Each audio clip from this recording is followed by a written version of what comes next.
Hello, welcome. Rick Bukata with the May issue of Risk Management Monthly, being recorded on June 6th. With me are Rachel Lindor and Greg Henry. And this is mea culpa time, you know. Greg, you remember mea culpa? Yes, I remember. Okay, so I'm sorry. Well. You know, it's my fault. I'll take full responsibility. We are very, very late. However, when is the recording date for the June issue? Next Monday. It's June 13th, right? Next Monday, and we can't screw that up. Why? Because we have a guest, Dusty Otwell, who is the in-house counsel for U.S. Acute Care Solutions. All this fella does is defend doctors and PAs in emergency medicine, and so I'm really looking forward to talking with him. But that's for next Monday, the 13th of June. We are going to record that, and I can assure you the June issue will be on time. But you know, nobody's perfect, you know. Yeah, I understand. Things happen, you know. Any case, let's get started. We have a long bunch of things to cover. Rachel, Greg, you all set to go here? We're ready. roaring. You have any kind of things you'd like to report, you know, like you know, see any spiders in Arizona, the what are those, tarantulas or anything like that recently, or my kids are bug obsessed, so we have this cool app on my phone that, you know, you can take a picture of it, tells you what it is. So I fished a bee out of the pool yesterday and took a picture of it. It was an executioner wasp. Oh, you should have left it in the pool. Yeah, it's supposed to, according to some people, has the most painful bite of like all the bites. So that paired with the tarantula hawk from the front yard, we're feeling like we live in a pretty creepy place. Yeah, well, actually, Dan's had mountain lions over his wall. They don't care if you get a wall; they're in your yard. You get a little dog, they'll find it. Yep. Greg, anything exciting in your life? Nothing. Okay, I all right. mean, in fact, I have to take my pulse occasionally just to make sure. Yeah. Okay, well, let's begin. We got Rachel. You're going to start off with the importance of having a separation agreement. Yeah, so this is something that, you know, I think most physicians that are starting a new job, signing a new contract, are going to encounter, hopefully should encounter, when they sign their first contract. So it goes by, sometimes referred to as separation agreement, sometimes termination agreement, sometimes severance agreement, but basically something that we don't often think about when you're starting a job, but is really the time to think about it when you're starting a job, because it basically lays out all the terms of your contract when you're ending a job. Basically is there to protect both you and your employer at the time when you're ending a job. It really lays out both the rights and the obligations of both you and your employer at that time. Basically, for the employer, protects them in a couple different ways. It usually provides a set number of days that the physician, you know, has to give them notice, usually somewhere between 30 and 120 days, so that you're not really leaving them in a lurch. And if the physician doesn't give them that amount of time, say they just say, I'm going to take off in a week, there are usually penalties associated with that. For example, the physician might have to pay back something like recruitment costs, or, you know, they lose all of the other benefits that are laid out later in this separation agreement. And the employer also, beyond having that kind of notice, it also lays out kind of what the obligations are for the physician in terms of notifying the patient, finishing their records, what they can and can't say about the employer. And then for the physician, it, or I guess the employer also usually has kind of three other major clauses that are relevant to the physician that we think about more so. That being non-compete clauses often go in the separation agreement. So this idea that when you leave that place of employment, the employer has the ability to say that, you know, the physician then can't practice within a certain radius of, you know, usually certain geographic radius of that employer's place of business. Non-solicitation agreements that physician can't try to take employees with them when they leave, and non-disparagement agreements that they can't go around saying bad things about the employer. Those are kind of standard parts of this termination agreement, separation agreement, severance agreement, whatever you want to call it.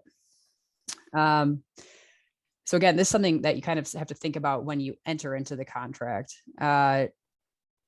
Let's see, what else did you put in here that you think? This was part of a Medscape article, which I can't actually see, Rick. So you might need to put some of your other highlights in here. Oh yeah, this was Medscape, Christina Lehman, May of this year, 2022.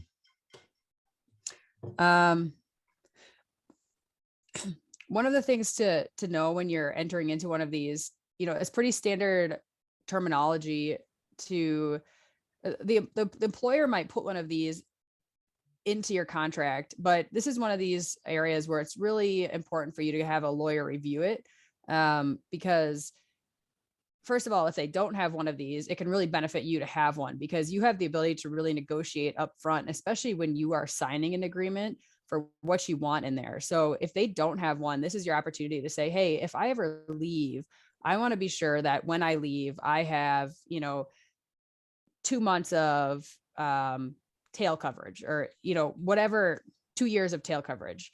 I want 3 months of health insurance to follow me. I want X amount of pay. This is your time to negotiate that. And so use this as kind of an opportunity for negotiation, and lawyers can help you kind of figure out what is reasonable to ask for at that time. And again, it happens when you're negotiating your contract.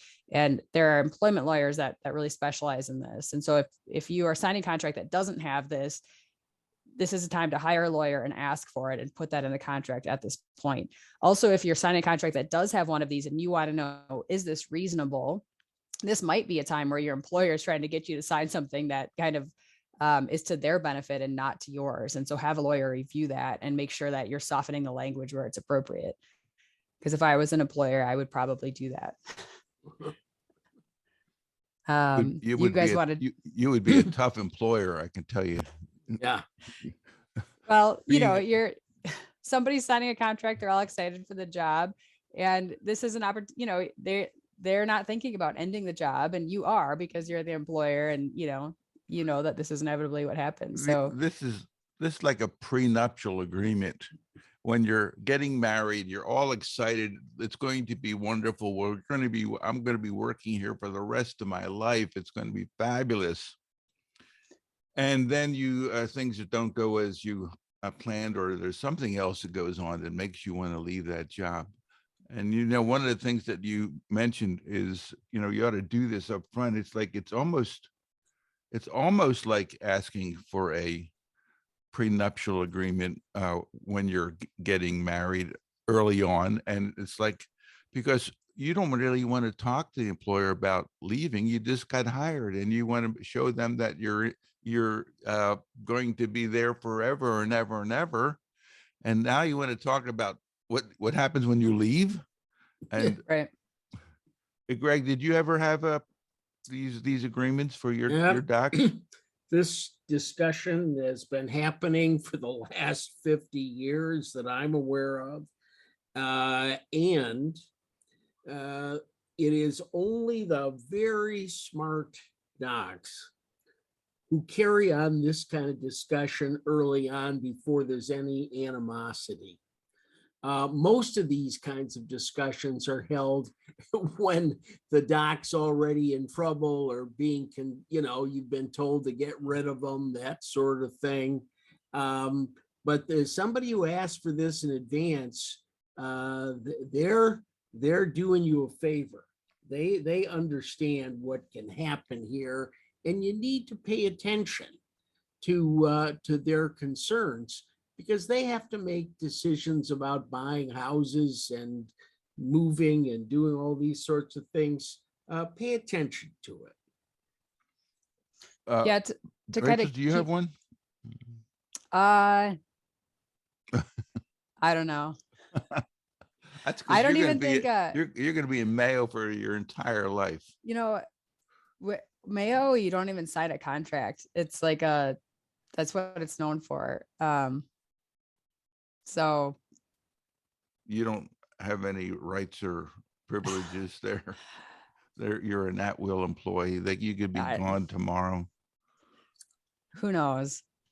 Oh, and listen to this, the lawyer saying, you better get a lawyer to do this. You know, she doesn't have an agreement getting in, no less getting out, you know. And geez, Louise, I'm this is just like gonna the, this, behave well. I'm this just is the behaving well over there. shoemaker's children here. What I was going to say to continue the marriage metaphor here, the employer in this case is somebody that's been divorced, 500 times. So of course they're thinking about the prenup, and they've thought about it. They have this prenup, down to a T. And the person they're getting married, it's, often their first marriage. They're not thinking about it at all. So of course this prenup is going to be worded, to benefit the person that's been married and divorced 500 times. And the employer. And so if you go into this and you don't think about it, that's going to bite you when you leave this position, which you will inevitably do. And so, you really have to think about this, understand that it can either benefit you or it can bite you, and, use that opportunity to have it benefit you, because there are lots of people who have very generous separation, severance packages, whatever. It's, especially if you're hired at a time where you are a hot commodity, then you can negotiate this so that you get something good out of a severance package. Right. It says one of the times that you have power is when you're coming in. That's when you can negotiate. Right. When you're leaving, the only power that you really have is the power to threaten to sue them, which whether it's groundless or not, you can just say, that's all you can do. And you can waive your right to claim any future disagreements. And that's the power that you have at the end, saying we're done. There will be no retribution, etc. The only thing I found really weird about this is, how do you deal with letters of recommendation? Greg, you've probably written a million letters of recommendations, and how do you Oh, deal with God. that in advance? Like this says, well, you don't want to be disparaged when you leave the group, but what if you were a jerk? What if you killed 5 people? That might require some disparagement. Yeah, it requires you to write the letter of recommendation, or and then take it out of the drawer the next day and read it. Because there's no question that I wrote some hideous letters for a couple of people. I'm sorry I did it. It shouldn't have happened, but understand that everybody knows how to read a letter of recommendation. So when it says he worked here for 10 months, he never stole anything that we knew about, and thank you very much, you've said everything. But sometimes saying as little as possible in these letters is a good thing, because the only thing it can do is get you in a pissing contest down the road. Well, I remember that some of them basically said he started on this date and he left on that date. And that Yes. basically means that you've got something to say, but you don't want to put it in the form of a letter. Exactly. And so you're going to get a phone call. Yes. Yes. What about all that stuff in the middle? Yes, right, exactly. So I was looking up a case related to this, and I found an interesting case involving Mayo, actually, but it's public, so I can talk about it. Had a subspecialist left Mayo for poor performance. Basically, should be giving all of her warnings, then didn't work, had poor performance, ended up being terminated. But as part of the separation agreement, they had come to an agreement that she, that Mayo would not give her a negative review. And in fact, as part of the kind of agreement, they came up with a letter of, actually like a form letter, so that if another job were to contact them, they agreed on, this is the letter that they will get. if they're contacted by a future employer. And everyone had agreed on that language. And so she went out and applied for a job at Mount Sinai a couple of years later. And Mount Sinai contacted Mayo and, asked about her, and they sent her this letter that was agreed on, which was basically factual, was employed here between these dates and had, did this many procedures and blah, blah, blah. And then when Mount Sinai, she got further in the process, and then they contacted Mayo and were inquiring about credentialing for the procedures. And so they sent another form about credentialing, and it required whoever at Mayo to fill out something about some more check boxes. And as part of that, they filled out all the check boxes. There were like 13 check boxes, and 11 out of the 13, they filled out that this person was, excellent or great. And then 2 of them, they filled out as fair, that the person's skills were fair, or their integrity or something was fair. And ultimately, the person did not end up getting that job at Mount Sinai. And so when she did not get the job, or did not get the, she didn't get the job, she ended up kind of looking back through and basically suing Mayo, saying, you violated this non-disparagement clause in our separation agreement. And that went to court. And ultimately it was decided in Mayo's favor, because they said, no, the only thing that was in the agreement is that you would not disparage her to future employers in the letters of recommendation. But this wasn't in a letter of recommendation. It was in a credentialing questionnaire. So that wasn't covered. And, I basically, the story that covered it said, so therefore, when you're coming up with a separation agreement, you should be really thoughtful about the language you're using, and not just, ask for non-disparagement in letters of recommendation, but like in all communications with future employers. But I just thought it was interesting, a couple of the points in the story that basically they come up with those letters ahead of time, and both parties agree on, what is the language that's going to be used. So they can't do kind of what you're talking about, which is, provide so few words in the letter that it is, obviously negative without saying anything negative, that, everyone agrees on the language ahead of time. And kind of, anyway, I just thought it was kind of an interesting anecdote there. Well, there was never a problem with my letters of recommendation, because if you were a great ball player and we loved you and we didn't want you to go, we let people know that, you're getting a great person, and we'd have kept them in a second.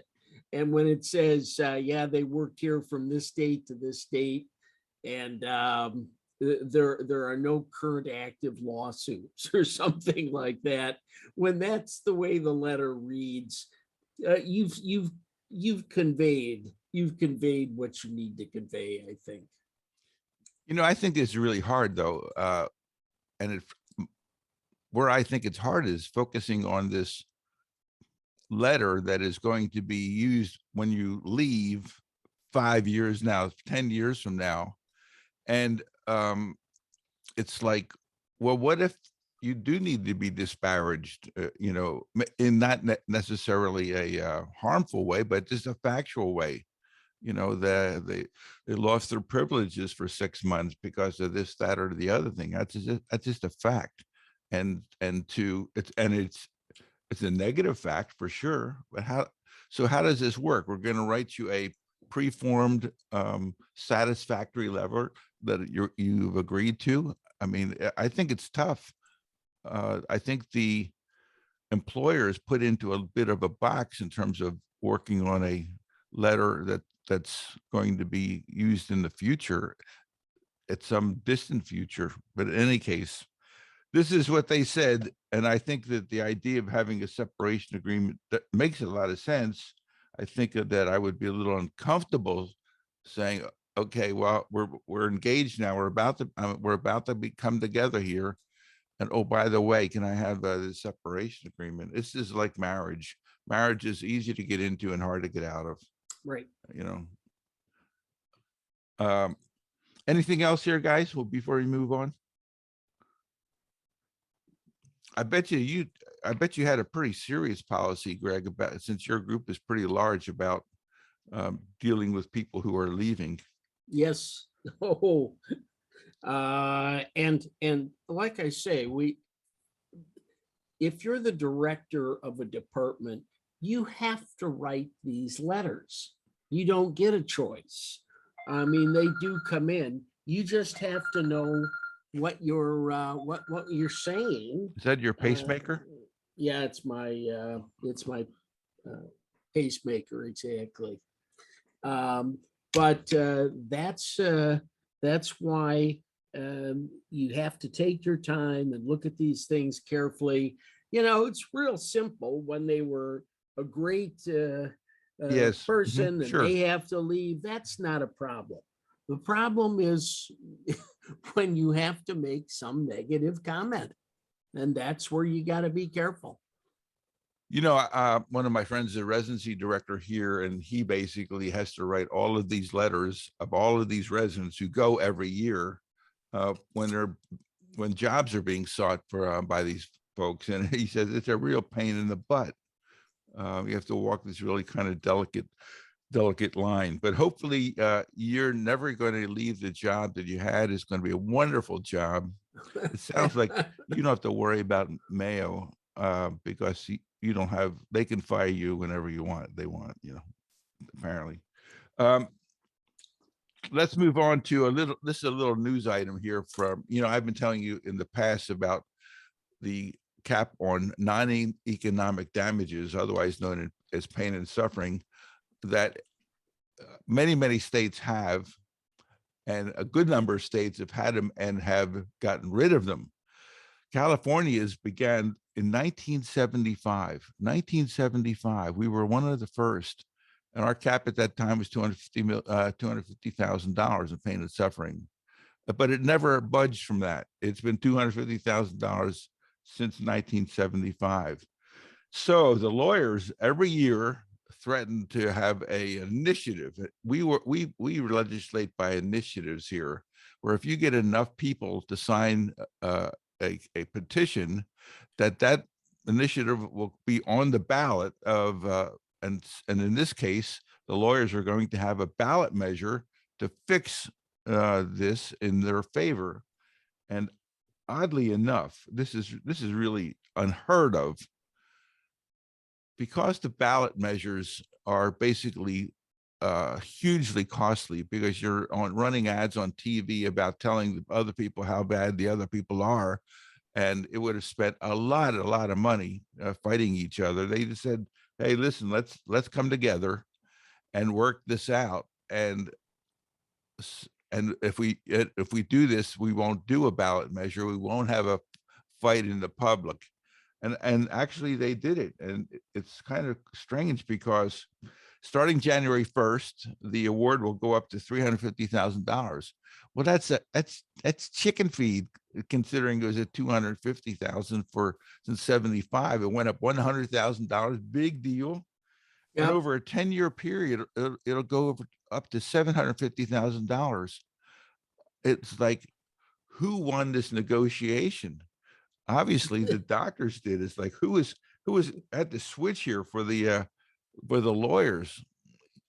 $750 10 years from now. Well, in any case, this is a amazing resolution by two parties coming together, but looking from the outside, it looks like the doctors really got the better end of this by far. Greg, any thoughts about the idea of caps on pain and suffering? You know, I think that juries are intelligent people. They can make up their own decisions about how much pain and suffering there's been. I think some states have strict guidelines, others have almost nothing. I don't think it makes a lot of difference.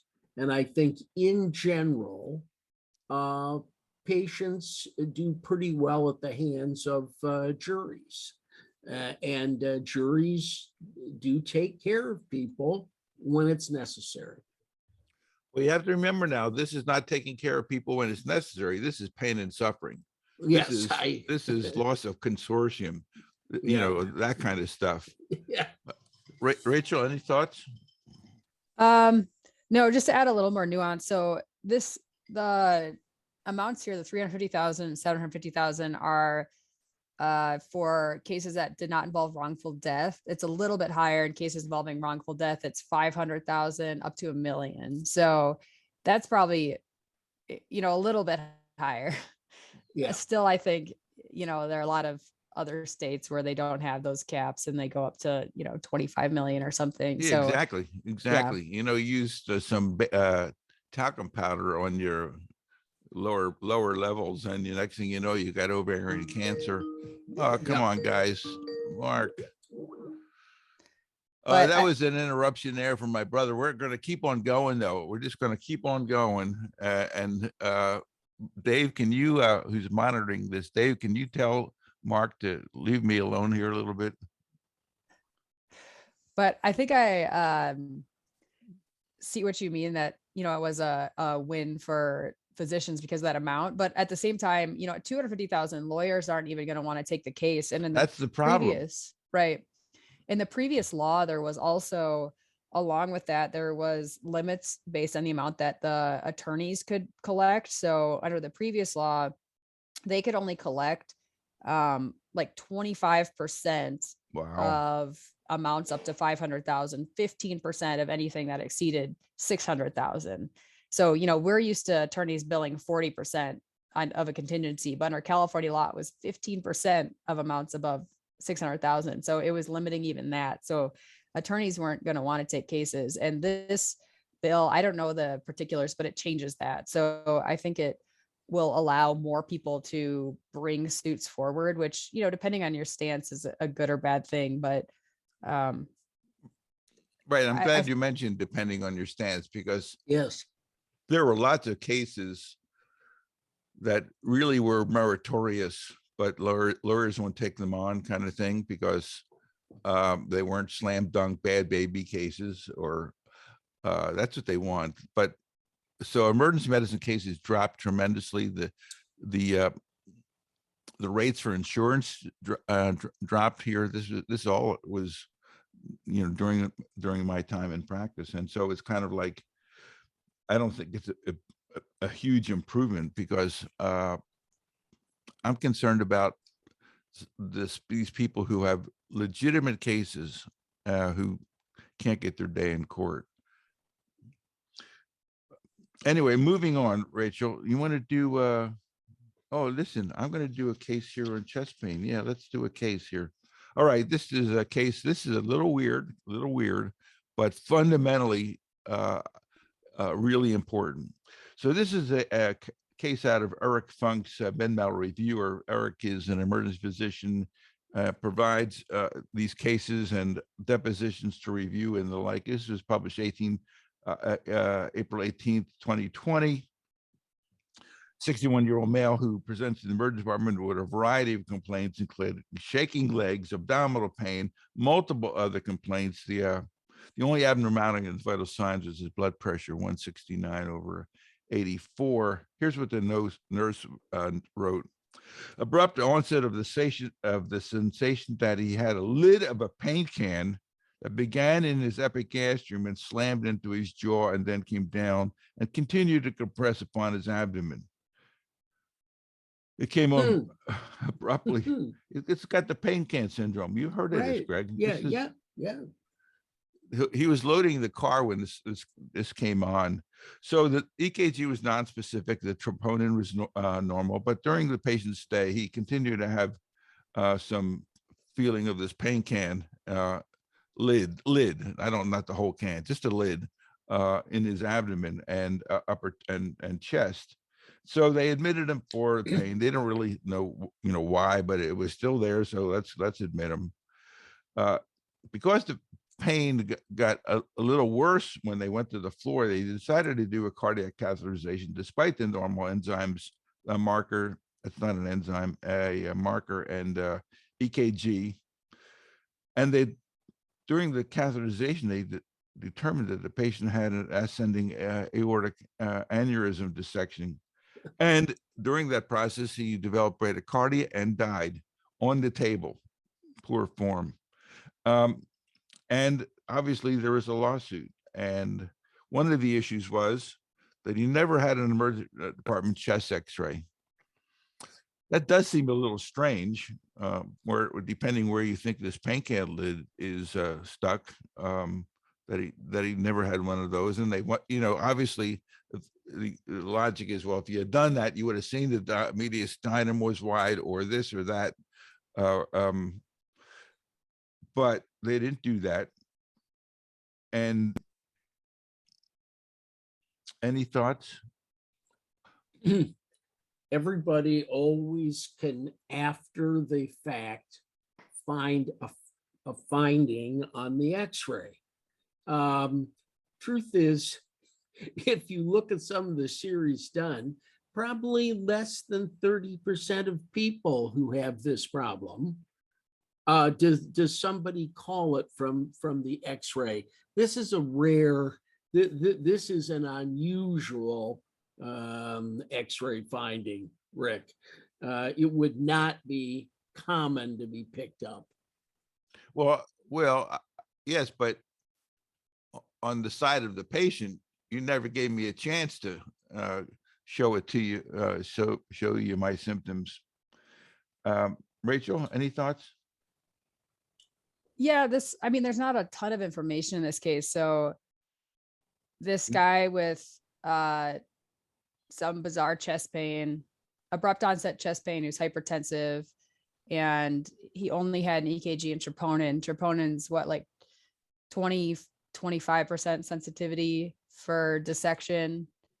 And then they put him in the hospital because of persistent pain. We don't have any idea of the intensity of his pain. We don't know, if he had equal blood pressures. We don't know if it was nitro responsive. We don't know if they considered dissection. We don't know if he had a bedside ultrasound, cardiac ultrasound. We don't really know anything here. Well, the whole thrust of this case is this guy get admitted with a dissection. That diagnosis was not made in the ER, but was it considered in the ER? And it looks like it wasn't considered based on the documentation. Yes, I think that's the point. Right. That you have to consider these three diagnoses, whether you like it or not. Right. PE, dissection, cardiac ischemia. And although there's, of the three, by far, the dissection is the least down the list in terms of frequency, it's going to kill you if you don't make that diagnosis. And I reviewed a case that is almost identical to this, and I think I reviewed it on our show here. And so you are obligated, whether you like it or not, to put something in the chart that means that you have considered these other two diagnoses, whether and the things that you put down do not necessarily have to be really good tests of whether they had this diagnosis, but you could say something about the pulses being equal in the right and left. That means you're thinking about it, or at least, or there's no widening of the mediastinum on the chest x-ray, or just that kind of phraseology will help. No evidence of DVT or swelling of the lower extremities, no evidence of right heart strain on the EKG, no evidence of tachycardia. Or by far the most PEs don't have tachycardia. Most PEs don't have S1Q3T3. But just if you just tease us with some of those phraseologies, it will tell everybody. Obviously, he considered it. Now, did he do an angiogram to prove it? No. Did he do an ultrasound to prove it? No. Maybe he didn't think it was that necessary because he really didn't think it was the operant diagnosis. But this comes up all the time. Please, please, please, please, please consider those two other diagnoses when you're talking about somebody who has something that may be going on in his chest. Right. Go ahead. Sorry. Even if it's a pancreas lid. I was going to say, he jumped down the, NSTEMI or unstable angina pathway really quickly. And, in somebody with a normal troponin and non-specific EKG changes in this story, that's a tough pathway to sprint down. That's exactly right. It was the case I had. Well, we don't know, but he's still having pain, so we can't really send him home. And that person dissected too, and died when they went to the floor to be assessed by the nurse. And as the nurse was doing her assessment, eyes rolled back, and that was it. Done. So please, it's a really simple message. You got to consider all three of these all the time. And yeah, your batting average is going to be pretty small to find dissections, but in your career, you're going to find a dissection. It's going to happen. Rachel, in your young career, have you seen a dissection? Yeah, probably about 5 of them. There you go. Yeah. That means, Greg, you must have seen a lot more than that. Oh, no, actually, it would probably be 5 or 6. And I know mine was a lot longer time in the ER, but everybody's ER doesn't have the same group of patients coming to it. And who knows, the Mayo Clinic may have a slightly sicker group of folks. I don't know. But the average age of my patients is like 80. Yes, yes. With about 6 diseases. Yeah, yes. And exactly. 40 pills. All right. So I think that's the gist of that one. We've beaten that one, but this is just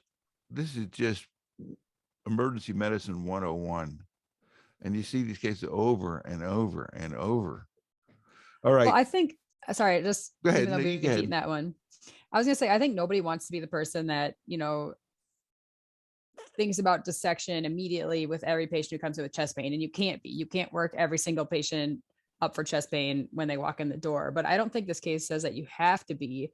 I think it's fine to kind of go down the ACS pathway first, but when you get down that pathway and it doesn't suggest ACS and the person still has, ongoing chest pain and has this story of kind of abrupt onset, and you're not finding anything to suggest an NSTEMI, then you've got to kind of circle back and look for those less common causes. It doesn't mean, yeah. I think you're true. I think that's true. Although a safer attack may be to say, I have to consider these are the big 3 that I have to consider in these people who have something going on in their chest. Yeah, you think about them right away, but I'm not saying everybody gets a CTA out. No, right through the door. No, but right. I think that you can say some things which clinically allows you to believe that this is not the person's diagnosis without doing all of these tests. I mean,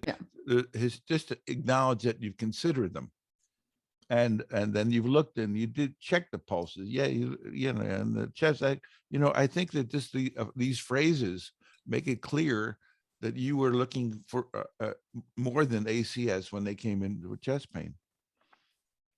Rachel, tell us about this case where a doctor gets sued for starting an IV. All right, so this is a case also in Medscape by Alicia Gallegos from May 6, 2022, Medscape article. So this talks about a young William Sullivan Dio back when he was an emergency physician going to law school.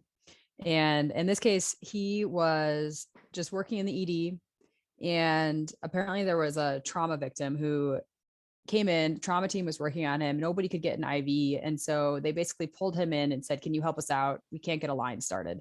So he came in, got a femoral line put in, went back to work. That was it. He had no other care with the patient. He basically was just pulled in from his other duties to put the line in.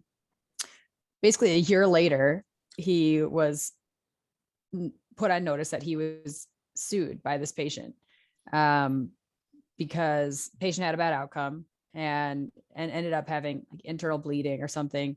And family was angry that he didn't go to surgery sooner.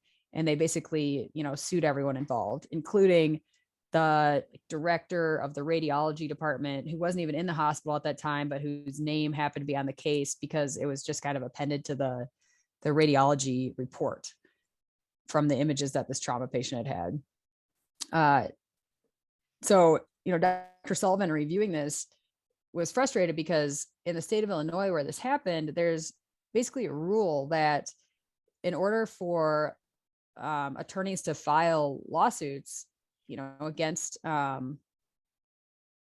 against anybody, they have to have, against physicians, they have to have a certificate of merit. So the lawsuit has to be reviewed by an unbiased outside physician to say, yes, this is a meritorious lawsuit.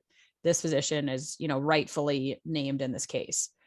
And so apparently this case against Dr. Sullivan had been reviewed by one of these outside physicians who had said, yep, it's appropriate that he's named in this case. And yes, it's appropriate that this, radiology director who is not even, in the state is named in this case.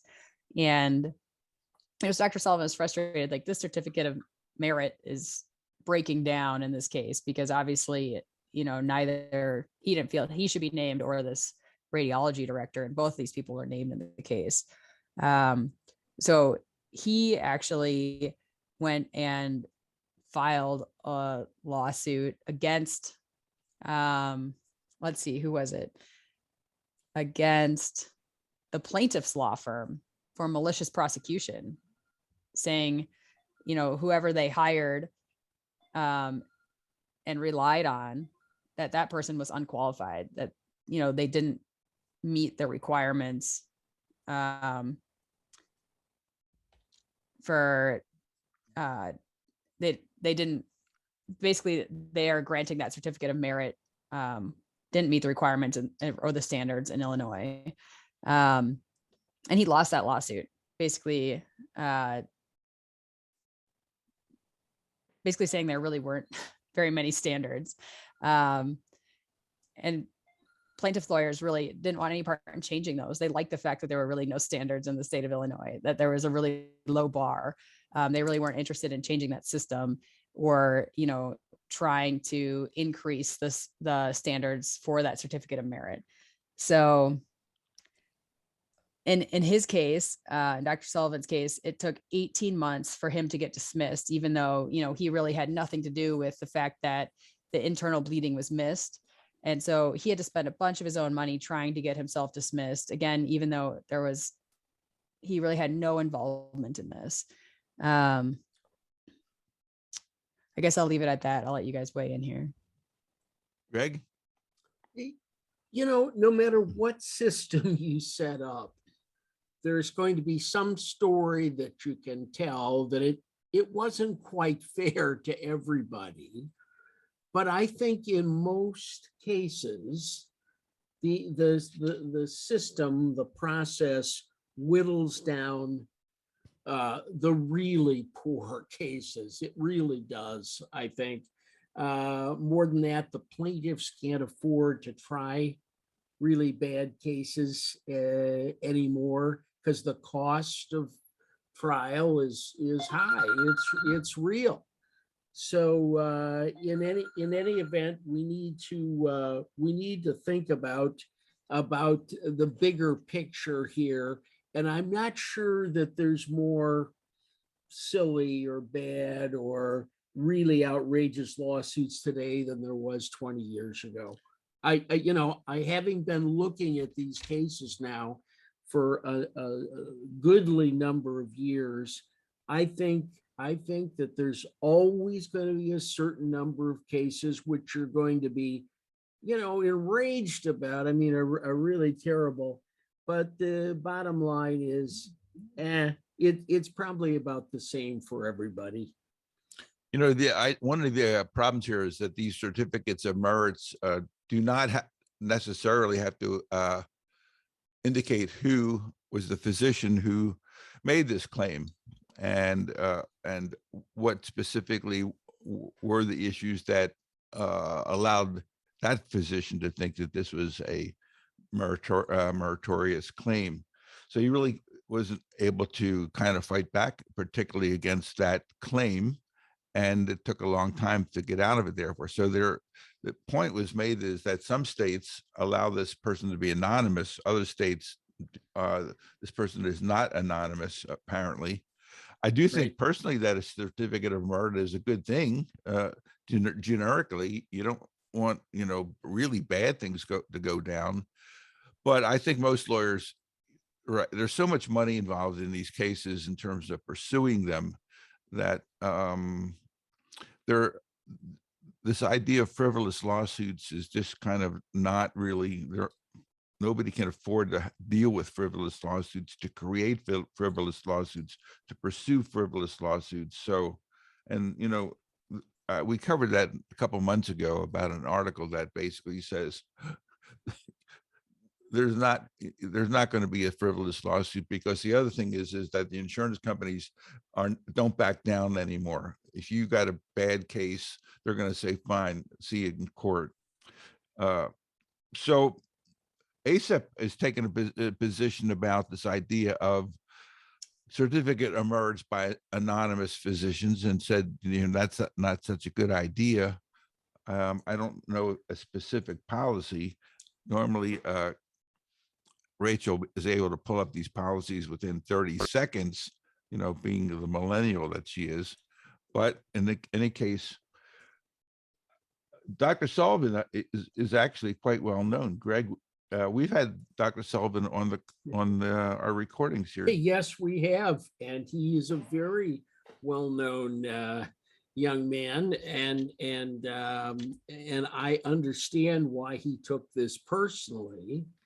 But the process did eventually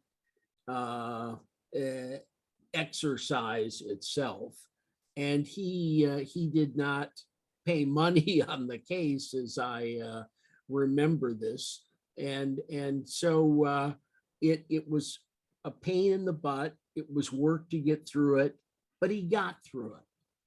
Well, he said, at least in the story, that considerable dollars, or maybe the word is can be spent, as a physician is dropped from these cases, and it took a long time for that to occur. Anyway, the idea here is anonymous certificates of merits. Is that a fair thing to do? Do the physicians who are being sued have some kind of recourse to rebut those assertions? So you had written down that there are 28 states that require a certificate of merit for malpractice lawsuits, and about a third of those allow anonymous experts. And challenge accepted, Rick. I found the ACEP policy. It's called Anonymous Affidavits of Merit. It was originally written in June 2016. It was just revised in April 2022. It's really short. I can just read it to you. So this is ACEP's official policy. It says, affidavits of merit provided by the plaintiff's expert witness are required in some jurisdictions to assure that a legal case has a substantive basis for filing purposes. Their stated intent is to reduce the number of frivolous lawsuits. Anonymous affidavits of merits are uncommon. However, in some cases and regions, courts allow affidavits of merits to be filed anonymously. Anonymous testimony in any form prevents confirmation of the expert's qualifications, authoritative expertise, and potential bias, all of which are crucial to fair and proper evaluation of claims. The American College of Emergency Physicians opposes the admission of anonymous affidavits of merit in medical malpractice litigation and other judicial proceedings. Well, April 2022. Are we current or what? Yeah. Considering this is May. Yeah. Right, May. Yes. That's May. No. Yeah, that's terrific. You are, you didn't let me down on that at all. I knew that ACEP was made some kind of position, but they went out and specifically said anonymous is not good. Well, one of the issues with that is, basically once somebody has kind of stamped this certificate of merit, it almost is equivalent to a physician saying you've done something wrong, or you've breached a standard of care. It's interpreted like that, in some circles. So a physician who's on the receiving end of this feels like, hey, a physician, feels like I committed malpractice here, but it's not really fair, because you could have, a pathologist be the expert, Right. providing the certificate of merit for an emergency physician. And you have, if this person is anonymous, you have no idea to know what specialty that person is even in. Whereas in actual court cases, the expert that's testifying against you has to be in the same specialty, in the same setting, et cetera. That's not the case at all for these certificates of merit. They always point out Exactly. that one physician can indicate that the practice of multiple physicians are worthy of a certificate of merit. Independent of what your specialty is, you can say, yes, that's wrong, and that's, and bring it and name them all and say, yeah, I think that there's a reasonable claim here. Let me talk about reasonable claims, if I could.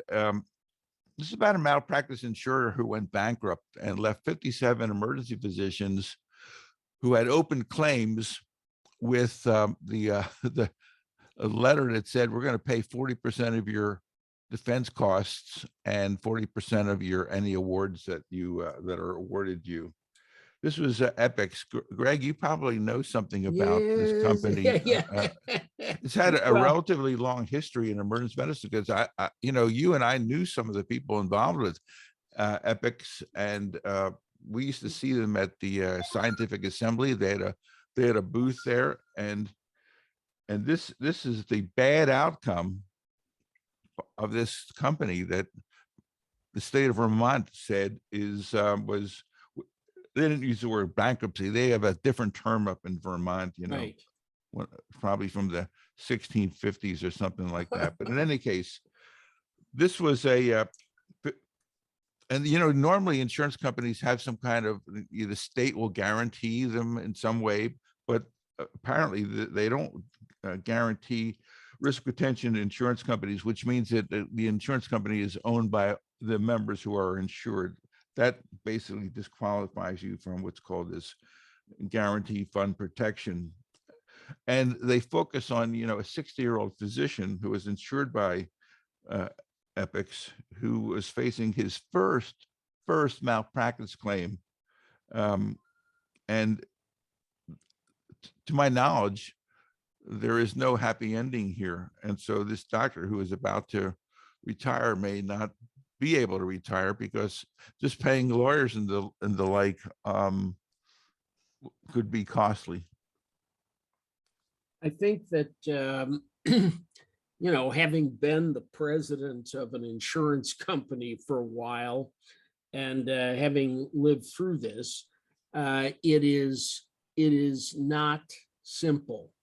And to think that you're going to get away from the big numbers and not be sued and not do this and not do that, it's not true.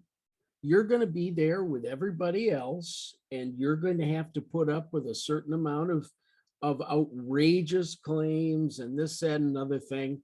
I think the insurance business is for people who do insurance and people, inventing your own insurance company. Now, when I think about it, we did very well. We were very successful, but I certainly know those that weren't, Rick. And I think a young physician starting work should ask who's insuring this project and how they cover and what they don't cover and all that sort of thing. Those are legitimate questions which most people coming to interview with you don't even know about. Well, it was noted that this insurance company began when we were in this malpractice crisis. This was a bunch of years ago, when there was like lots of suits, and everybody was getting sued. And the rates were going up through the roof, and there were crises in certain states where they couldn't get enough neurosurgeons because they were getting sued too much. And so Yeah. this company was born out of that time period, but it seemed to survive then. But at the end, more recently, it just kind of looks like it ran out of money. Yes. It could have been hit by a series of really nasty claims. It could have been a small company that could not absorb these losses. 57 ER docs, that's a lot of suits. That's a Yes. lot of suits. It's a lot of suits and it's a lot of process money. Just paying the attorneys don't work for free. And they get paid for handling the cases, and just the operative costs of running the company can bring them down. Again, when I was in the business, less than half our costs were payments to plaintiffs. It was the legal process. And your salary. Yeah, that the And the legal little process. salary. Yes, which happened, right? All right. Rachel, any thoughts on bankrupt Oh, malpractice? I was just going to say, I could see that how this would be something easy to slip into. I think, there are a lot of people moving into kind of a feeling of anti-big business, anti-corporate medicine. And so moving into or looking into smaller groups, and there are lots of benefits to being in smaller groups, but this kind of maybe smaller insurance companies is not something you'd want to get yourself into, because this is an area where the risk sharing or risk distribution makes a big difference. Obviously there's give and take, but this is maybe an area where a big business. Well, one of the problems is that malpractice insurance companies, like with Greg's, they were self-insured for the first, I don't know, $500,000, and then Lloyd's of London insures you for the big numbers. Yeah. I think one of the issues is these insurance companies at the time were making lots of money. Greg's company made money. I know other companies that were risk retention groups made money, and so it was like, wow, let's get into this, and we'll get enough ER docs, and we'll all own the company, and it'll be very democratic, et cetera, et cetera. And because these people who did this, they were good people. They just had a series of not good things happen. Wrongful dismissal. Get another case of wrongful dismissal. Listen, if you haven't heard by now, if you get wrongfully dismissed, you have a nice case. You have a really nice case. Here's a case.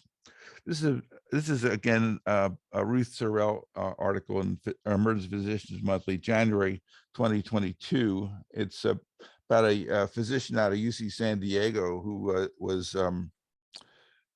was asking for better protection against COVID. This was their early cases, and yet this physician said, we need to up our game here on protection of our employees, because this is not a usual virus, and let's get with it. And he said that his recommendations were met with they were either ignored or met with hostility. And this physician had made similar recommendations at another hospital where they, in fact, were implemented, but UC San Diego apparently wasn't interested. And so this physician went up the ladder, and it looks like on the way up, the physician skipped a few steps, because he went directly to the CEO of the hospital. That's not a good thing to do. It's not a good thing to do. In general, that's not the place to start. No, You got to go up to the chain of command. But in any case, ultimately, met with the vice chair. The article said that the physician was angrily reprimanded for writing an order for his nurse to get an N95 mask so she could protect herself while she did a nasal swab on a patient. They threatened his career, at least that was the perception. And despite the fact that UC San Diego allows for due process in case of physicians, he asserts that he was required to sign a contract stating he was employed at will and that he would be provided with written notice if his employment was terminated.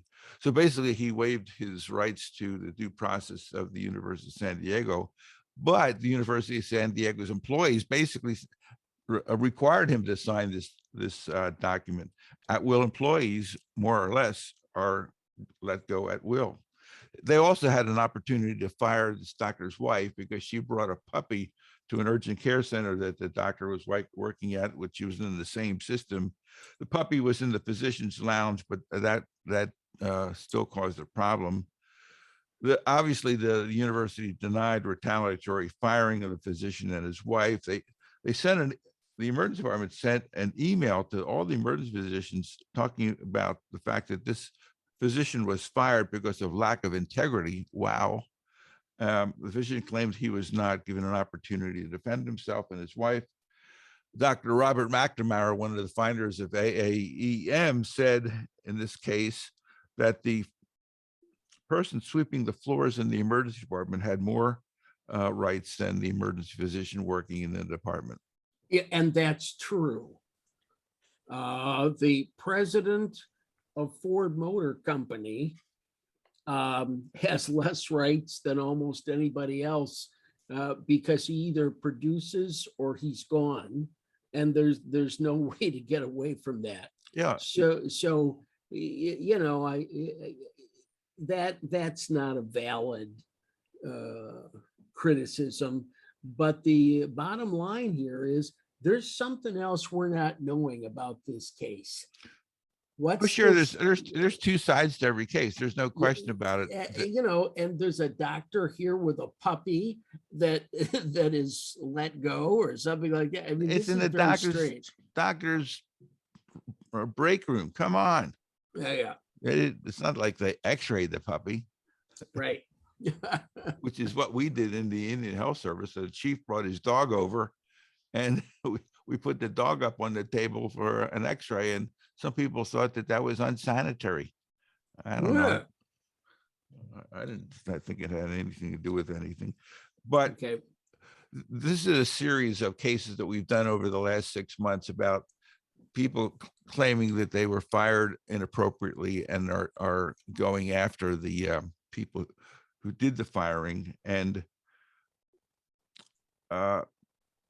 two sides to every case, but the bottom line is the physician's not working there anymore. Yeah. Any thoughts about that, Rachel? You get concerned about being fired and having no rights where everybody else has rights?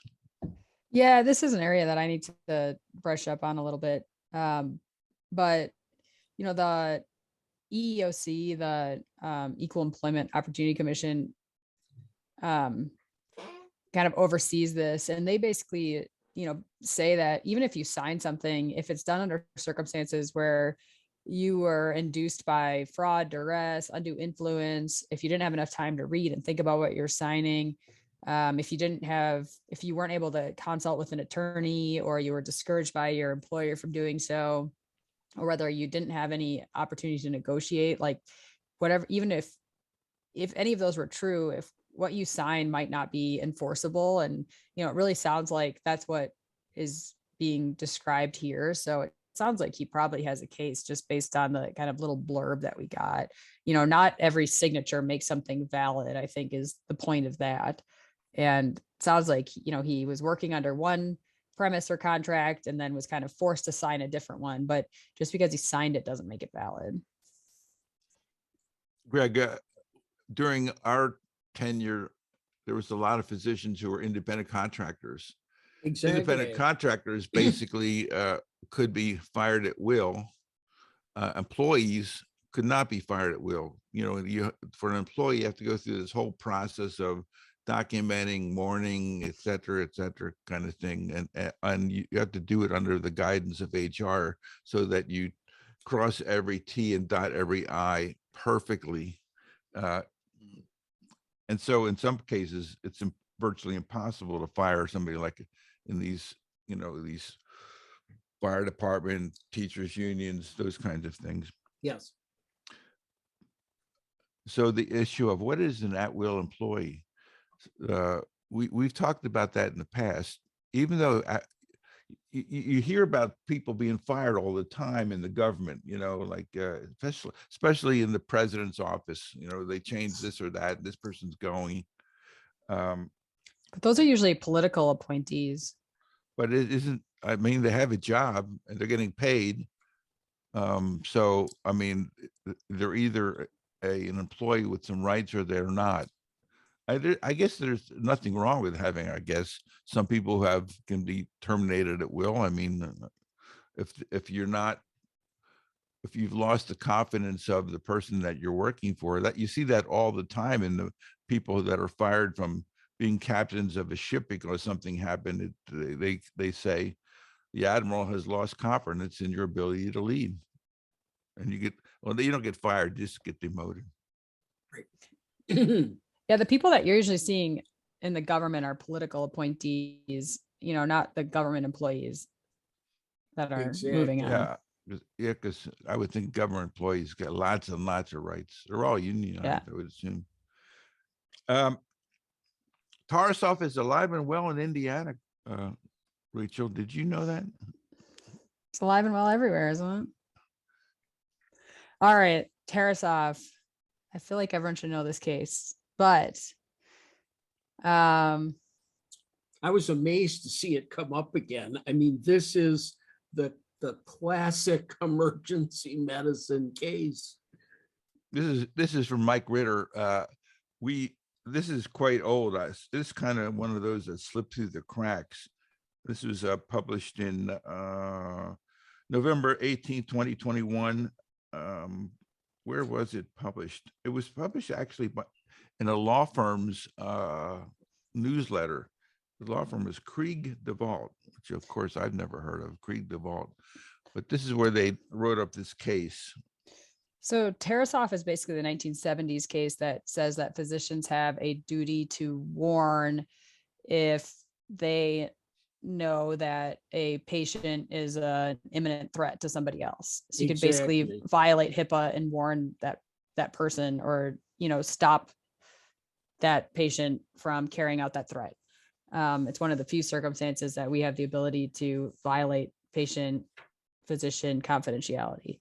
So in this article, basically it's reaffirming Tarasov. The state of Indiana heard a case in which, let's see, basically reaffirmed healthcare providers can be held liable for failing to warn. In this case, dealt with failing to protect a patient's grandfather against imminent danger from his grandson. Apparently, the grandson had gone to the emergency department multiple times, threatening his grandfather, and ultimately did kill his grandfather with a frying pan. And the grandmother filed a lawsuit against the hospital and several individuals, basically saying, you had an obligation to stop this and warn us that he was going to do this. Sounds pretty straightforward to me, although there's always two sides. But a frying pan. Yeah. So we have one of those big iron pans, that would do it. Yeah. Anyway, somebody didn't do the right thing here. It's kind of unclear why you wouldn't. I mean, this seems pretty blatant.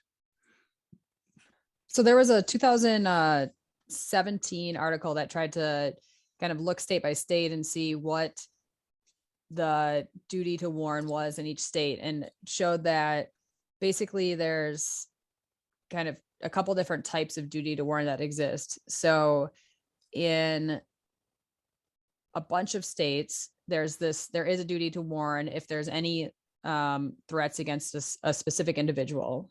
That includes, gosh, too many states to name, but including, they'll be in our notes. Yeah. And then there are a bunch of states that have a duty to warn if there's any threat to the public.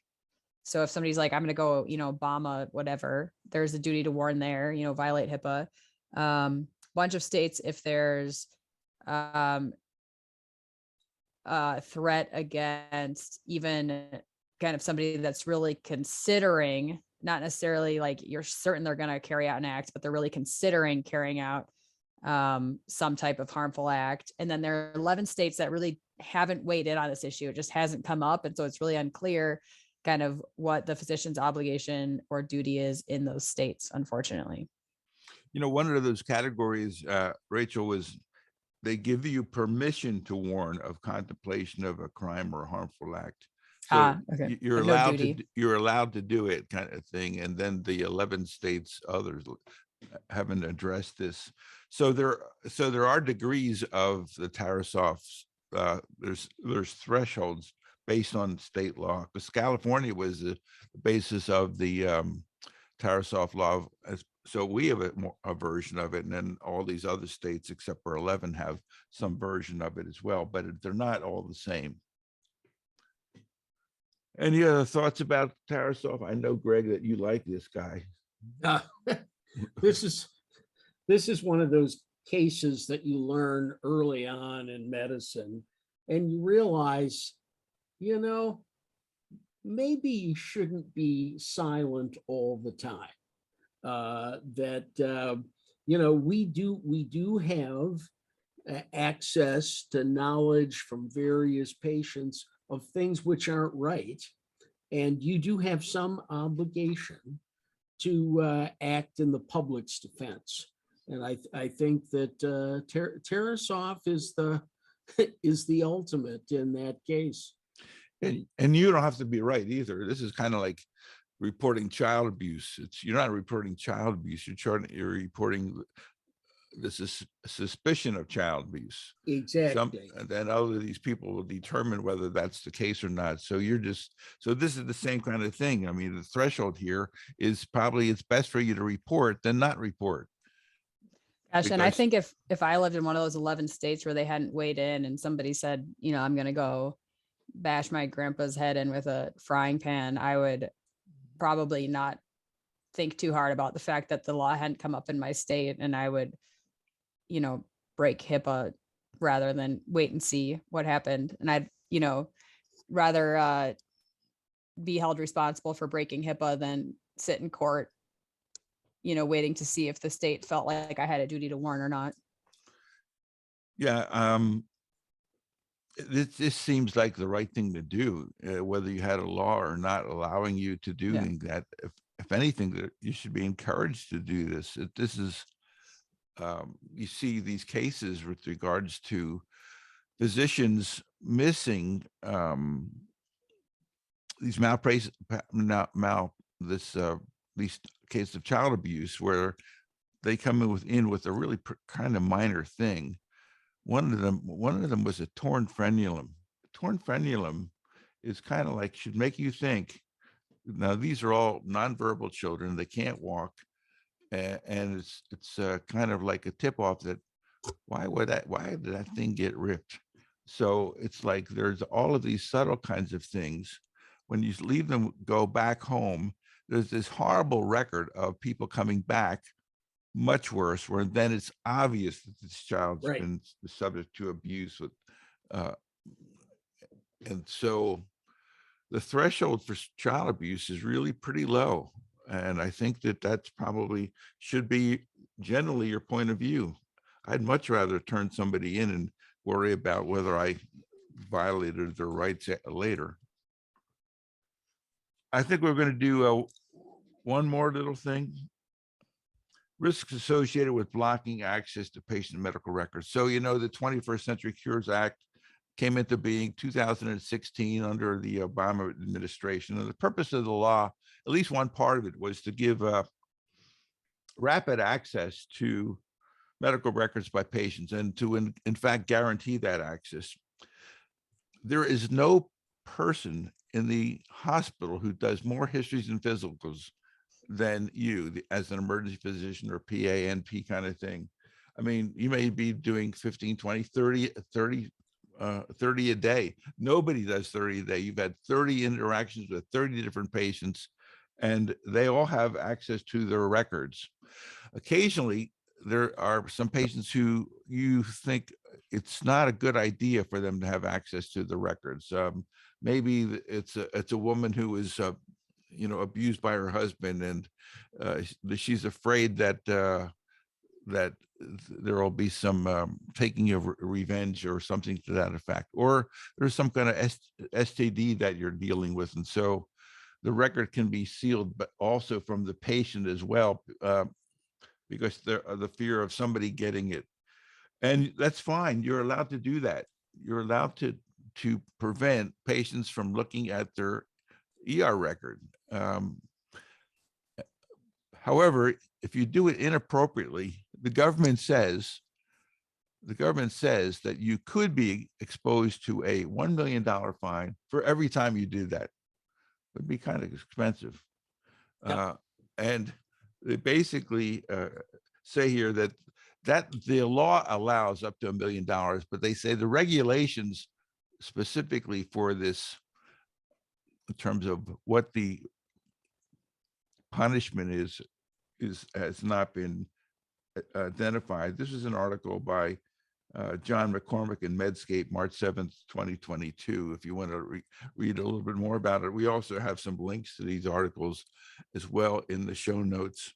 So what do you think? You care about, do you have you have some policies going on at where you work, Rachel, about blocking records?